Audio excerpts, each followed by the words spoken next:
In the middle of the luxury party, the millionaire's son fell into the pool and began to drown. All the guests, with their champagne glasses in hand, just stared, frozen, as if watching a movie scene.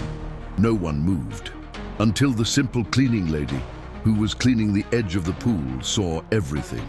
Then, without hesitation, she took action that not only saved the boy, but changed the entire course of the party and left the father, who watched everything in shock, with a lesson he would never forget.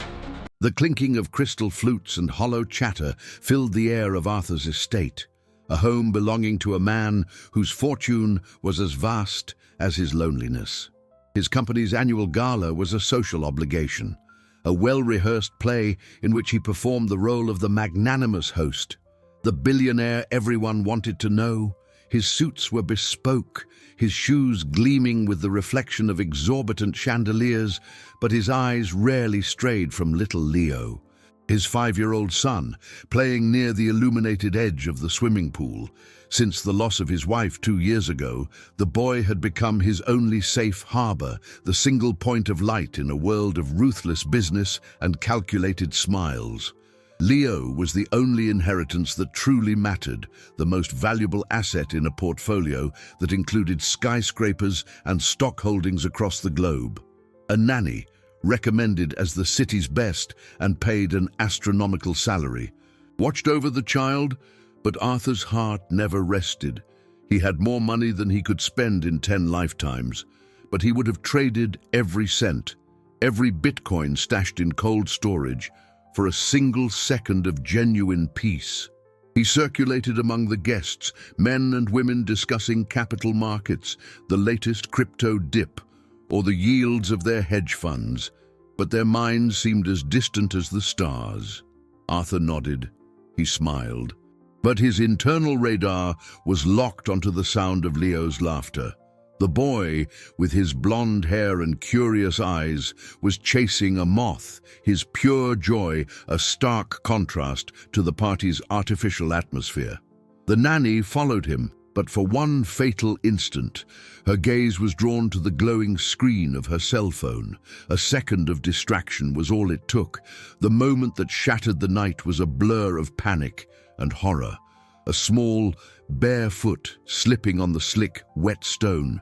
A sharp cry swallowed by the water, and then the unmistakable sound of a body hitting the illuminated blue pool. For Arthur, time stopped. The conversations died. Champagne flutes froze halfway to parted lips.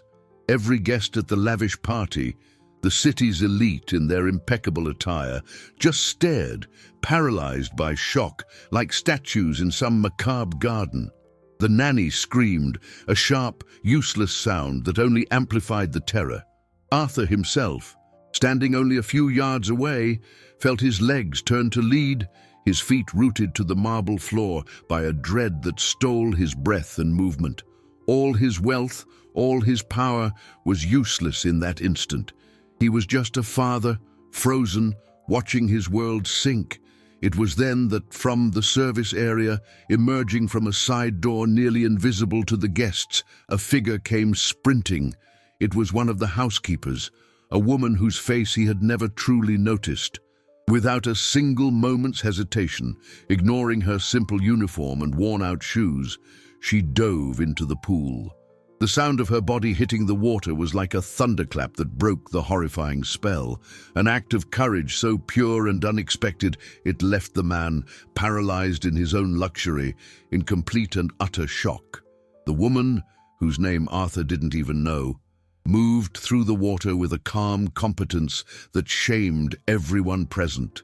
Her arms, accustomed to hard work, found Leo's small body with an instinctual certainty. She pulled him from the water, the boy's pale face and purpled lips against her shoulder, and laid him gently on the pool deck. The silence that followed was broken only by the sound of water streaming from her soaked uniform and the uncomfortable rustle of expensive dresses and suits. Completely ignoring the audience of paralyzed millionaires, she tilted Leo's head to the side and with the precision of a trained professional, began first aid. 1, 2 compressions on the small chest, and the boy coughed violently, expelling the water that had nearly claimed his life. A weak but vital cry tore through the air, and Leo clung to her, his small body trembling from cold and fright. The party died instantly. The sound of glasses being discreetly placed on tables was the only noise. The guests, once so eloquent when discussing stock prices or interest rates, now averted their eyes, their faces a mixture of embarrassment and guilt. Like smoke, they began to disappear, murmuring flimsy excuses, leaving behind a heavy silence and Arthur's searing shame. The paralysis that had pinned him to the floor finally broke. Arthur ran to the edge of the pool, his heart hammering against his ribs with a force that made him dizzy. He fell to his knees beside his son, his trembling hands touching Leo's wet hair, his face, his arms, as if needing to confirm he was real, that he was there. His eyes met the woman's. They were brown, deep, and held a serenity that violently contrasted with the chaos of his own emotions. She just nodded, a simple gesture that said, "He's okay," before wrapping the boy in one of the plush towels stacked on the lounge chairs. Paramedics, called by one of the few staff members who had kept their head, arrived within minutes, but their work was merely confirmatory. The real danger had passed, thanks to the swift action of this stranger. As they examined Leo, Arthur stood up, his mind spinning. He looked at the nanny, who was now sobbing hysterically, a torrent of excuses and self-justifications. He felt no anger, just a cold emptiness. With a wave of his hand, he dismissed her, a cold and final decision. She was just another expensive accessory, a depreciating asset in his life of appearances. That night, after the doctors assured him his son was perfectly fine, aside from the scare, Arthur put him to bed, watching over his sleep until he was sure his breathing was calm and regular.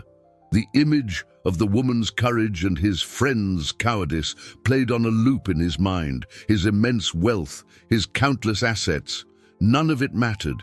He felt like the poorest man alive. With a heart heavy with a gratitude he barely knew how to express, he descended the stairs of his silent, empty mansion, searching for the anonymous hero who had saved everything he held dear. He needed to find her, needed to know her name. He found her in the mansion's commercial-grade kitchen, a world of stainless steel and silence that contrasted with the opulent luxury of the party halls. She stood with her back to the door, wearing a dry apron over her still damp uniform, wringing out a towel with quiet efficiency. Another staff member, seeing Arthur, murmured, "Sir," and quickly excused herself, leaving them alone. "Anna," the staffer had said as she passed, and the name hung in the air. Anna, a simple name for a woman of extraordinary courage. Arthur approached, feeling like an intruder in his own domain. Words felt heavy, inadequate. I don't know how to thank you," he began, his voice hoarse. She turned red, and in her eyes there was no expectation, only a serene exhaustion. "Just take good care of your boy, sir. That's all that matters." Arthur's heart tightened. He was used to transactions, to negotiations where capital always spoke loudest. Pure emotion disarmed him. He reached into the inner pocket of his jacket for his checkbook, the tool he used to solve every problem in the world. From acquiring new companies to silencing inconveniences, the gold fountain pen glided across the paper, filling in an amount that would change anyone's life. A figure that, to him, was little more than a day's interest on one of his investments, but for her would represent security for decades. He extended the check, a small rectangle of paper that held the power to buy houses, cars, futures. "This is for saving my son. It's the least I can do." Anna looked at the check, then into Arthur's eyes, and a faint trace of disappointment flickered across her face. She didn't reach out to take it.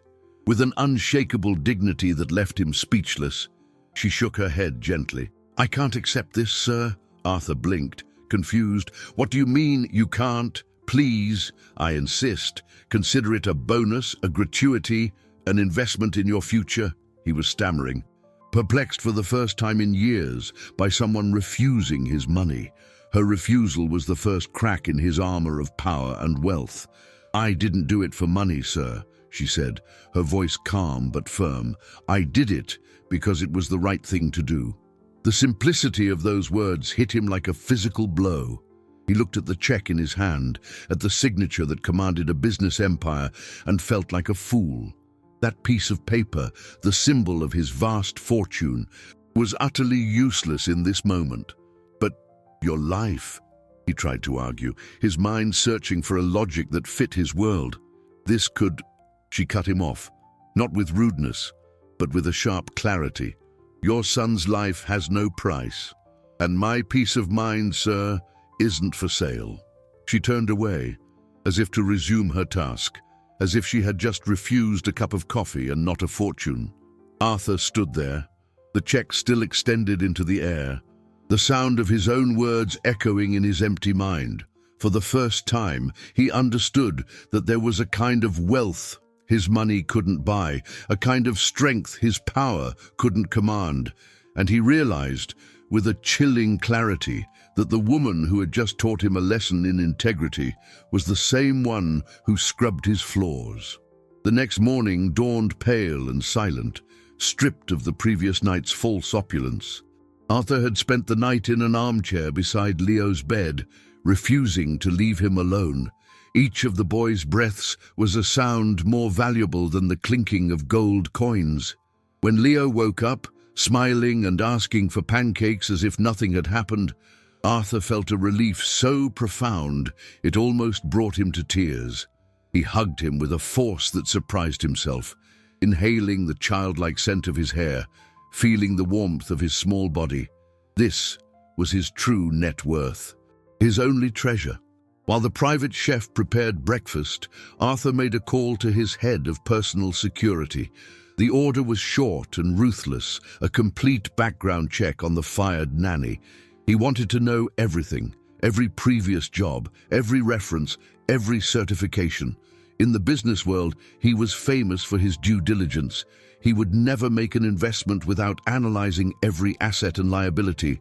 And he realized, with a wave of nausea, that he had been less careful in choosing the person to whom he entrusted his son's life. Throughout the day, Arthur tried to work in his home office, a sanctuary of mahogany and leather overlooking the immaculate gardens.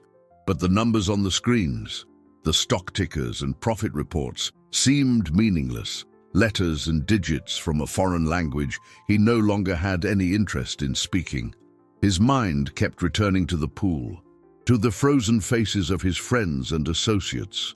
They were men and women who commanded empires, who moved the cash flow of nations, yet they couldn't move a muscle to save a child. They were all liabilities, he realized with bitterness, a burden on his life that he carried for the sake of image and business. In contrast, the image of Anna, diving into the water, her face determined and focused, shone in his mind. He caught a glimpse of her later, cleaning the upstairs hallway. She moved with the same quiet efficiency, her head down, focused on her task. When their eyes met for a brief instant, she gave him a respectful nod and an almost imperceptible smile before continuing her work. There was no accusation in her gaze, not a hint of smugness. There was only dignity, and that dignity made him feel small, a billionaire shrunken within his own mansion. Late that afternoon, the head of security personally delivered a sealed manila envelope. Arthur took it to his office, his heart pounding with a dark premonition. He sat in his imposing leather chair and opened the report. The first few pages contained basic information, confirming the nanny's name, age, and previous addresses. He flipped through the pages, his anxiety growing. The investigation had been swift and brutally efficient, like everything his capital could buy. Then he reached the section on professional qualifications. He read the first line, and his blood ran cold. He read the second, and felt the air leave his lungs. One by one, the certifications that had so impressed him during the interview were exposed. The Advanced Pediatric Lifeguard Certificate, the Red Cross First Aid course, the specialization in child development. Each one, the report detailed coldly, was a fraud. They were forged documents, elaborate lies designed to build a resume that justified an exorbitant salary. She wasn't just negligent, she was a complete imposter. The report's revelation was a gut punch. Arthur felt a wave of cold rage followed by overwhelming guilt. He had been duped. Yes, but the fault was entirely his. He had allowed himself to be seduced by a flawless resume, by references from wealthy and influential families, people from his own circle, who had likely also failed to do their due diligence. He had hired an expensive accessory, a prop to complete the scenery of his life of appearances, and he had almost paid the ultimate price for it.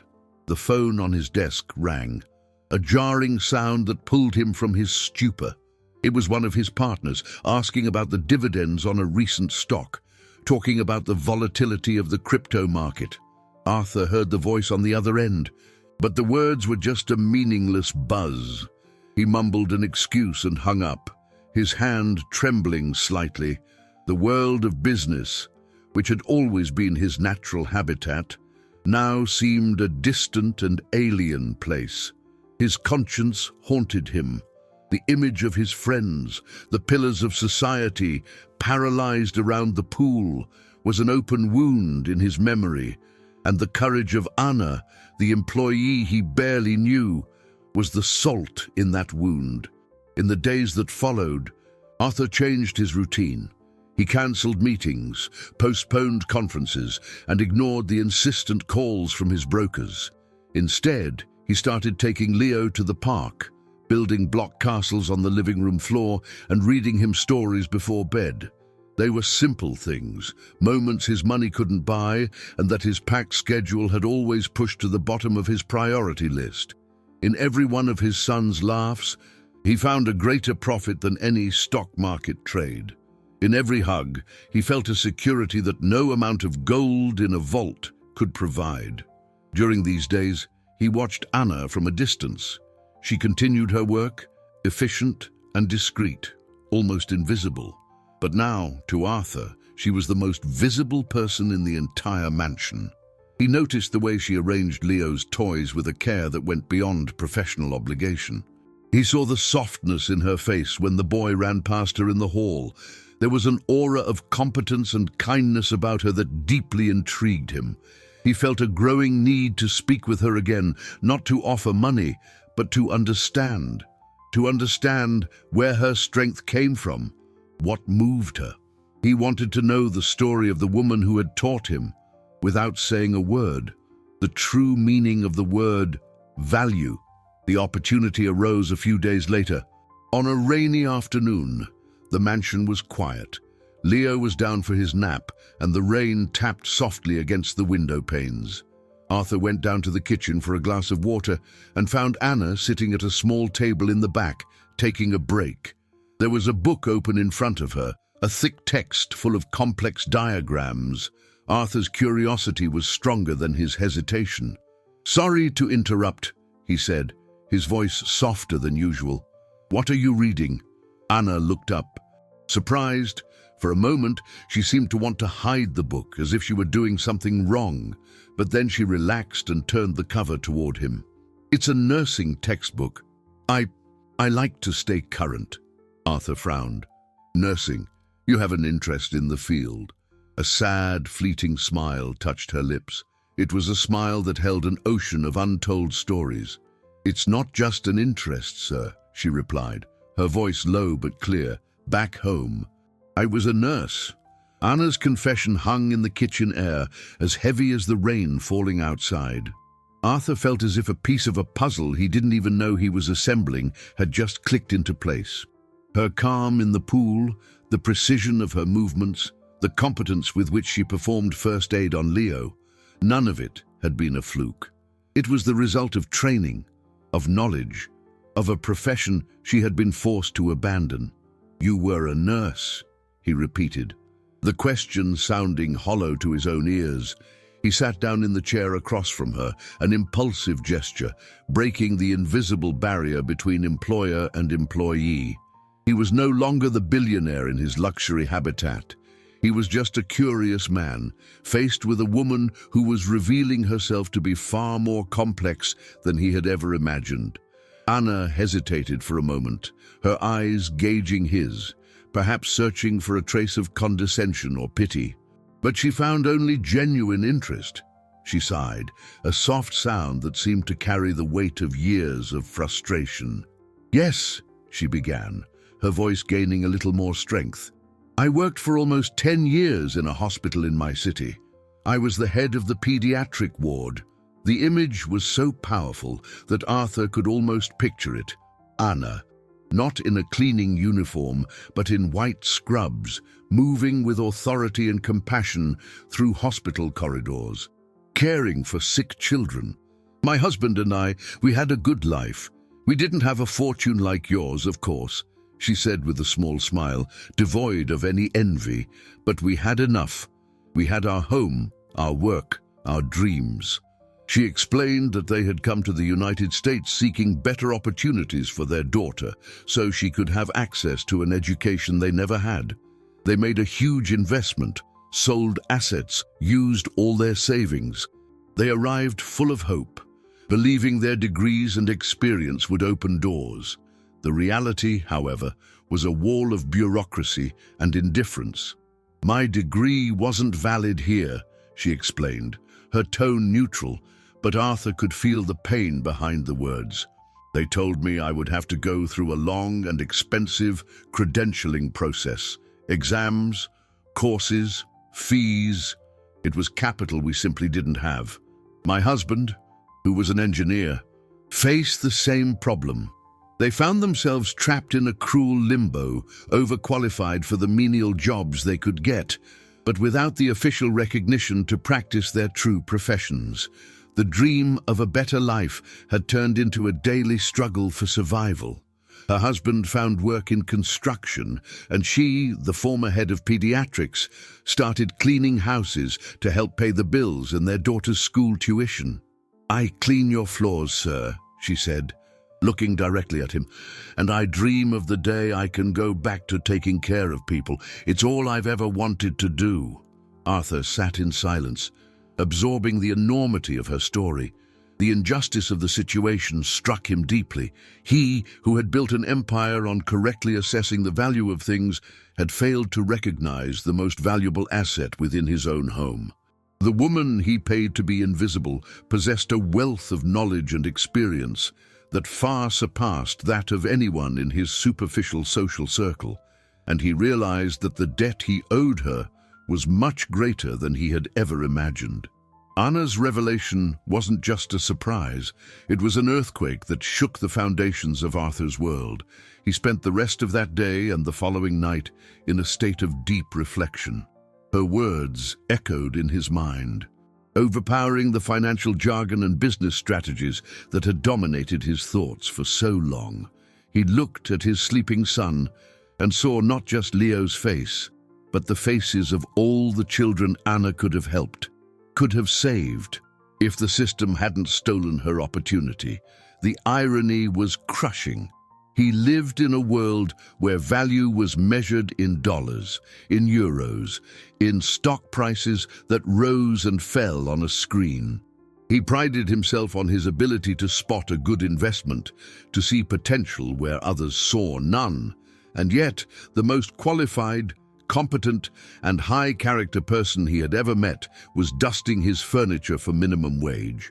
He had filled his home and his life with people who had impressive resumes but empty hearts.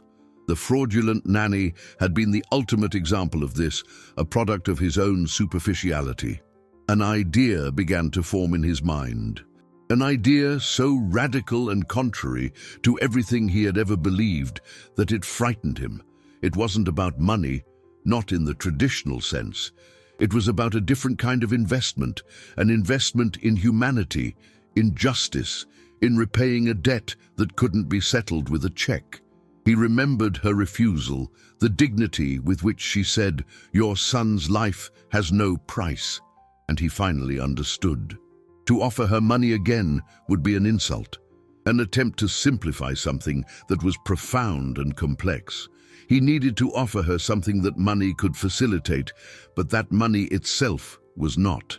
An opportunity, a chance to reclaim the life that had been taken from her. The next morning, Arthur didn't go to his office. He didn't turn on his stock market terminal. Instead, he had one of his staff ask Anna to come to his library. When she entered, she looked apprehensive, perhaps expecting a reprimand for being so frank the day before. She stood, her hands clasped in front of her, the posture of an employee before her boss. Arthur gestured to the leather chair across from his desk. "Please, Anna, sit." She did, hesitantly. He watched her for a moment, choosing his words carefully. "I've thought a lot about our conversation," he began, "and I've realized I've been making a terrible mistake. I measure the value of everything in my life by its cost, by its appearance, and I was wrong." He paused, his gaze intense. "Anna, I don't want to offer you a reward. I want to offer you a future." She stared at him, confusion clear on her face. "I don't understand, sir." "I want to pay for your entire credentialing process," he said, the words coming out with a clarity and certainty he hadn't felt in years. "All the courses, all the fees, all the exams. And while you study, I want you to continue working here, but not as a housekeeper." The confusion in Anna's eyes gave way to incredulous shock. "I want to hire you as my son's private nurse and head of care." He leaned forward, the passion in his voice surprising even himself. "I want to pay you a salary that reflects your true value, your experience, and your knowledge. Because I've realized that the most qualified person to care for my son isn't the one with the best resume, but the one with the best character." Anna was speechless, her eyes filling with tears that she didn't try to hide. They weren't tears of sadness, but of a hope she thought she had lost forever. Arthur's proposal hung in the library's silent air, laden with a weight and sincerity Anna had not expected. The tears streaming down her face were the manifestation of years of frustrated hopes, of shelved dreams, and the quiet battle she fought every day. She looked at this man, the billionaire who, until a week ago, barely knew she existed, and she saw something beyond the wealth and power. She saw a terrified father, a man who had been forced to re-evaluate his world and who, in the process, was offering her the key to rebuild her own. Her acceptance was not immediate.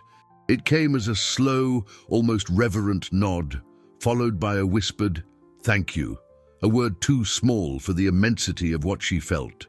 That moment marked the beginning of a profound transformation, not only in Anna's life, but in the dynamics of the entire estate. In the following days, Arthur mobilized his resources with the same efficiency he used to close a major business deal. Lawyers were consulted, credentialing agencies contacted, and the best prep courses were researched and enrolled in Anna's name. The transition was strange at first. The other staff, accustomed to seeing Anna with a bucket and mop, now saw her sitting in the library surrounded by books, or accompanying Leo in his daily activities with a quiet authority. There were whispers in the hallways, sidelong glances. Some felt envy, others admiration, but Arthur's stance was clear and unquestionable. He introduced Anna to everyone, not as the new nanny, but as Leo's head of care and wellness, a title he invented himself to reflect the importance of her new role. Anna, for her part, embraced the opportunity with a fierce dedication.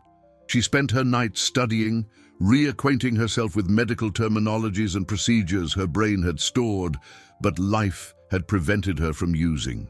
During the day, she cared for Leo with a blend of maternal affection and professional expertise. She didn't just play with him. She observed his development, planned nutritious meals, and taught him about health and safety in a fun, accessible way. Leo, who had missed the constant presence of a female figure since his mother's death, flourished under her care, Arthur became a witness to this transformation. He found himself watching, fascinated, the interaction between Anna and his son. He saw her patience in answering Leo's endless questions, the gentleness with which she treated a scraped knee, the intelligence with which she turned a simple game into a learning lesson. He started to participate more, not as a supervisor, but as a partner. He began to have meals with them, listening to Anna's stories about her country, her family, her passion for nursing.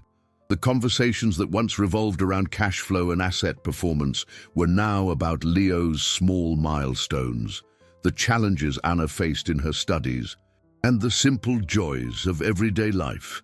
The admiration he felt for her began to deepen, to morph into something more complex. It was respect, certainly, but there was also a warmth, a connection he hadn't felt for anyone in a very long time.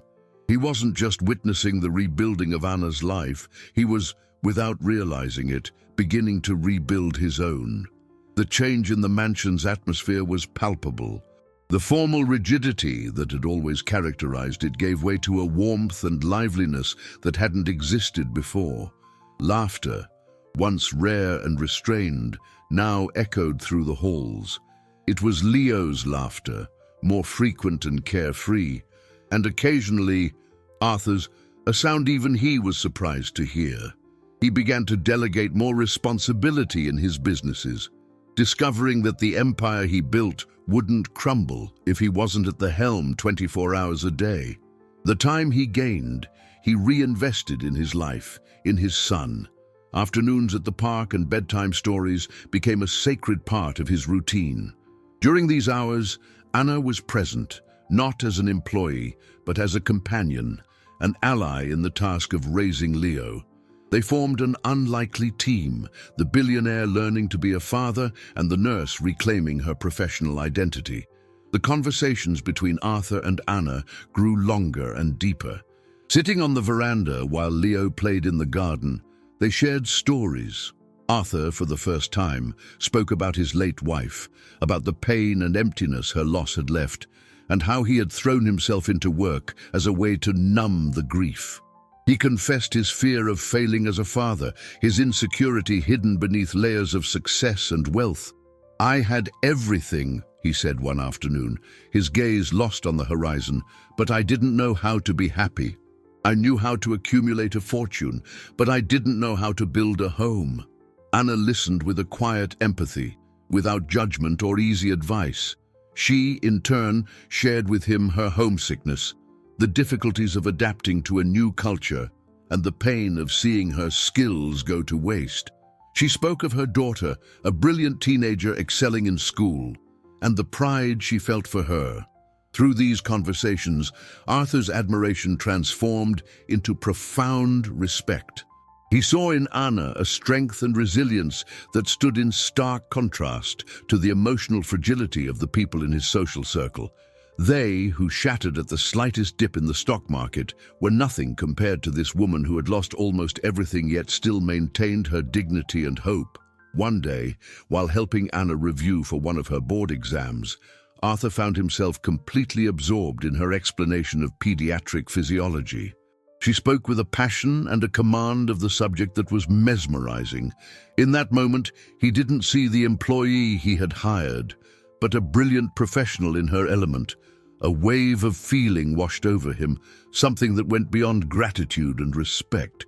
It was a warmth in his chest, a sense of familiarity, as if knowing her was the most natural thing in the world. Their eyes met over the open textbooks, and for an instant, the world around them seemed to disappear. The silence stretched, charged with a soft electricity. It was Anna who broke eye contact first, a faint blush coloring her cheeks, and she turned her attention back to the book. But something had changed. The line separating their worlds, already thin, had dissolved completely. Arthur felt his heart beat faster. He, the man who commanded boardrooms and negotiated multi-billion-dollar deals without flinching, felt like an awkward teenager, and he realized, with a mixture of panic and elation, that the woman who had saved his son's life was, slowly, saving his as well. The realization of his feelings for Anna brought a new layer of complexity to Arthur's life. He became more conscious of his own gestures, of the way his gaze would follow her as she crossed a room, of the pretexts he would create to spend more time with her and Leo. The blossoming of this affection was an unfamiliar and frightening territory. After his wife's death, he had closed off his heart, convinced that love was a luxury he could no longer afford, an emotional liability that was too risky. He focused on accumulating wealth, on expanding his businesses, using work as a fortress to protect himself from vulnerability. Now, that fortress was crumbling, brick by brick, with every one of Anna's smiles, every shared conversation. He fought against the feeling, telling himself it was just gratitude, a deep admiration for her strength of character. But in his heart, he knew it was more. He found himself thinking of her at random moments throughout the day, picturing his future not just as Leo's father, but with her by his side. Anna also felt the shift in the dynamic between them. She noticed the lingering glances, the extra kindness in his words, the way he seemed genuinely interested in her life beyond her role as Leo's caregiver. At first, she tried to ignore it. Arthur came from a world so different from hers that the idea of anything beyond a professional relationship seemed like a fantasy. He was the billionaire, the owner of the estate. She was the immigrant, the former housekeeper. The social barriers seemed insurmountable. However, the man she was getting to know was not the same distant, cold figure from the party. He was a dedicated father, a man who was relearning how to live and feel. His kindness, his genuine investment in her future, and above all, the love he showed for Leo, began to break down her own defenses. She found herself smiling more often, feeling lighter and more hopeful than she had in years. The admiration and respect she felt for him, for his capacity to change and acknowledge his mistakes, started to blend with an affection that both scared and warmed her. The obstacle they faced was not external, but internal. It was their own insecurities, the ghosts of their pasts, and the social chasm that separated them. Arthur feared his feelings could be misinterpreted, seen as an extension of his gratitude or, worse, as an abuse of his position of power. He didn't want her to feel pressured or obligated to reciprocate his feelings in any way. His priority was ensuring she felt safe and respected. Anna, on the other hand, feared vulnerability. She had rebuilt her life from scratch, through great effort and sacrifice. Opening her heart to someone, especially someone from such a distant world, felt like an enormous risk. What if it was all a misunderstanding? What if she was just projecting her own desires for stability and affection onto him? They danced around their feelings in a silent ballet of glances, smiles, and unspoken words. The emotional tension between them grew each day, an undercurrent running beneath the surface of their daily routine, threatening at any moment to break through with overwhelming force. The day Anna received the result of her first major board exam was a milestone. She had spent months studying late into the night, balancing Leo's care, the household tasks she still insisted on helping to supervise, and long hours bent over complex texts. Arthur had watched her during this period with growing admiration. He saw the subtle, dark circles under her eyes, but he also saw the unshakable determination that drove her. He tried to help in any way he could, taking over more of Leo's care so she could have time to study, or simply ensuring a hot cup of tea was waiting for her at her desk. When the email with the result arrived, she stared at it for long minutes, her heart pounding, her hands trembling. Arthur was beside her in the office, pretending to read a report, but his entire focus was on her. He felt her anxiety as if it were his own. Finally, with a deep breath, she clicked it open. Her eyes scanned the screen, and a sob escaped her lips. Arthur was on his feet in an instant, fear icing his veins. "Anna, what is it?" She turned to him, and the sob morphed into a laugh choked with tears. On her face was a relief so pure and a joy so radiant that Arthur felt his chest swell with warmth. "I passed," she whispered, her voice cracking. "I passed." Without thinking, in a gesture that broke down all the barriers they had built around themselves, Arthur swept her into a hug. He held her tightly, sharing in her victory, feeling her body tremble as she wept with joy against his shoulder. In that embrace, there was no employer and employee, no rich and poor. There were only two people who had found a safe harbor in each other. When they pulled apart, the electricity between them was undeniable. Their faces were close, and the world seemed to shrink to the space between them. Arthur's gaze dropped to Anna's lips, and he felt an overwhelming urge to kiss her, to seal this moment of victory with a confession he had been holding back for weeks. But he hesitated. The fear of overstepping a boundary, of spoiling the trust they had built, paralyzed him. It was Anna who took the next step. With a courage that stunned him, she raised a hand and gently touched his face, her thumb caressing his cheek. It was a simple touch, but it was laden with meaning. Her eyes, still wet with tears, held a silent question, and in those eyes, Arthur found the permission he was looking for. He lowered his head slowly, giving her every chance to pull away, and then their lips met. It was a soft kiss at first, tender, a cautious exploration, but it quickly deepened, becoming a release of all the pent-up emotion, all the admiration, respect, and affection that had grown between them. It was a kiss that promised a future, that healed past wounds, and that celebrated the present. When they finally broke apart, breathless, they just looked at each other in silence. Nothing needed to be said. The flashback of the party night played in Arthur's mind, the panic, the paralysis, the figure of Anna diving into the water. He realized that from that moment on, his life's trajectory had changed. The woman he thought he was saving by giving her an opportunity was, in fact, the one who had been saving him all along. The kiss in the library was not a conclusion, but the true beginning. It opened the floodgates for conversations they had avoided, and for the vulnerability they both feared. That same evening, after they put Leo to bed, they sat in the living room, not as boss and employee, but as two people on the verge of a life-altering decision. The city lights glittered in the distance through the immense glass windows, but for the first time, Arthur didn't feel that the world of wealth and power was his. His world was right here, in this room, in the calm, brown eyes of the woman across from him. He confessed his fears, his hesitation to get close to her, for fear she would feel pressured by gratitude or financial dependence. "Anna, the last thing I ever want is for you to think that this," he gestured between them, "is some kind of payment. What I feel for you has nothing to do with what you did for Leo. It has everything to do with who you are." Anna, in turn, opened her heart as well. She admitted her own fear of getting hurt, of mistaking his kindness for something more, of letting herself dream of a future that seemed to belong in a fairy tale. "You gave me back my profession, my dignity," she said, her voice thick with emotion. "I was afraid to want more, to seem ungrateful." The conversation stretched into the early morning hours, honest and at times painful.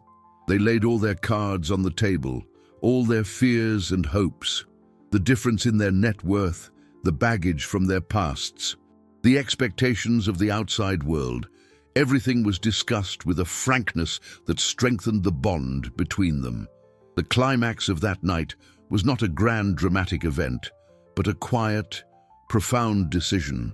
Arthur realized that for their relationship to have a real chance, he needed to fundamentally change the power dynamic between them.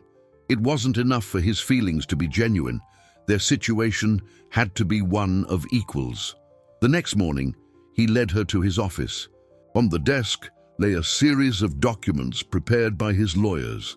It wasn't a dating contract or a prenuptial agreement, as someone in his world might expect. It was something far more significant. He had established a trust fund in her name. a substantial amount of capital, enough to ensure her financial independence for the rest of her life, regardless of what happened between them. It was the value of her projected salary for decades, plus the interest and dividends from secure investments he had already made on her behalf. "This isn't a gift, Anna," he said, his voice firm but full of emotion. "This is what you've earned. This is your security, your equity.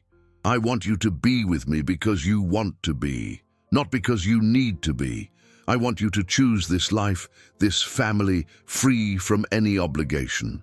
Anna looked at the papers, then at him, and the tears came again. But this time, they were of deep understanding. He wasn't trying to buy her. He was trying to free her.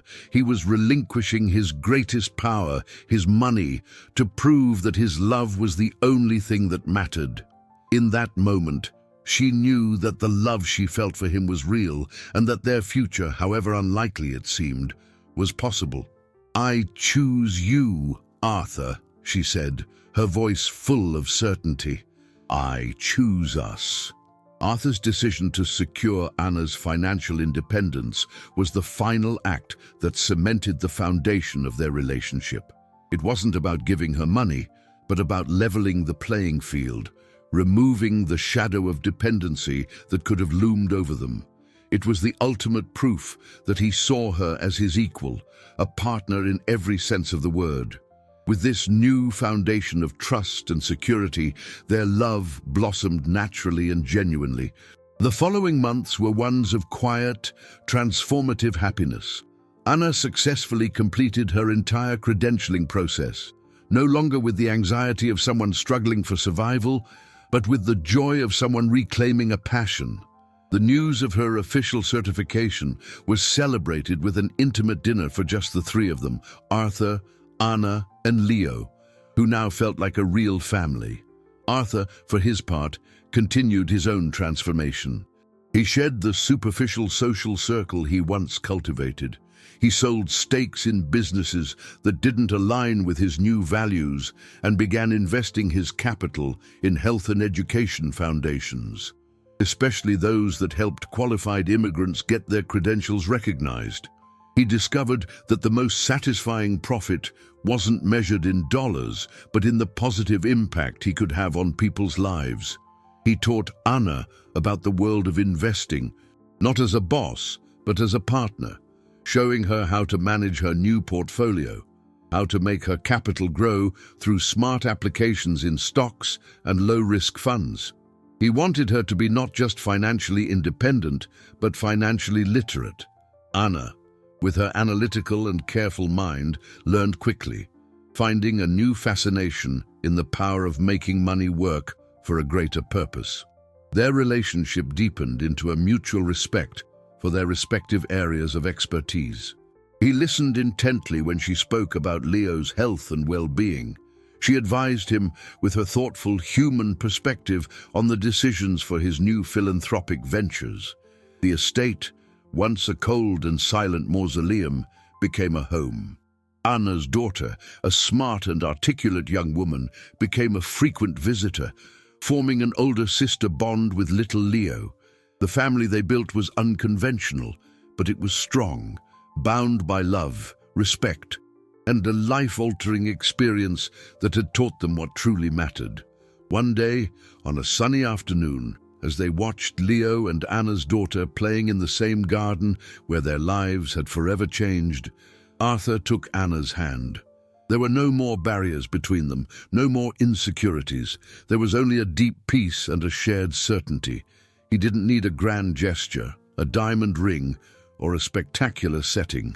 He simply turned to her, his heart overflowing with a love he never thought he'd feel again, and asked, "Will you build this future with me? Officially?"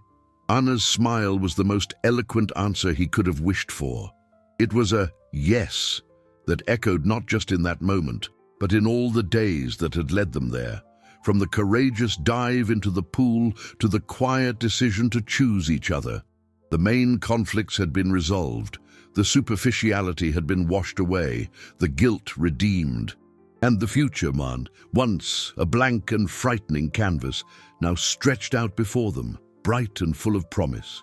The wedding of Arthur and Anna was not an event for the society pages. It took place on a spring afternoon in the same garden that had been the stage for so much panic and later day, so much healing. There was no crowd of guests, only Anna's daughter, little Leo, who carried the rings on a small cushion with adorable seriousness, and a handful of people who were truly part of their lives. The ceremony was simple, but every word exchanged resonated with the weight of an extraordinary journey. As he placed the ring on Anna's finger, Arthur didn't see the former housekeeper or the woman who saved his son. He saw his partner, his confidant, the woman who taught him to see the world through new eyes. And when Anna spoke her vows, her voice was that of a whole, self-assured woman who had found not a savior, but a companion with whom to share a life of equals. Their life found a new, fulfilling rhythm. Arthur sold his majority stake in the company that had defined him for so long, keeping only a seat on the board. He redirected his vast capital and energy into creating a foundation dedicated to helping immigrant professionals like Anna overcome bureaucratic hurdles and reintegrate into their fields of expertise. He found that the return on investment from a smile of gratitude and a restored life far surpassed any stock market dividend. Anna, with her degree officially recognized and her financial independence secured, did not settle into a life of luxury. She accepted the position of nursing director at a new community pediatric clinic, funded by Arthur's foundation. She worked because she loved what she did, because caring for children was her calling. She and Arthur became a powerful force for good, combining her compassion and knowledge with his resources and business acumen. Their net worth was no longer measured in assets and property, but in the number of futures they could transform.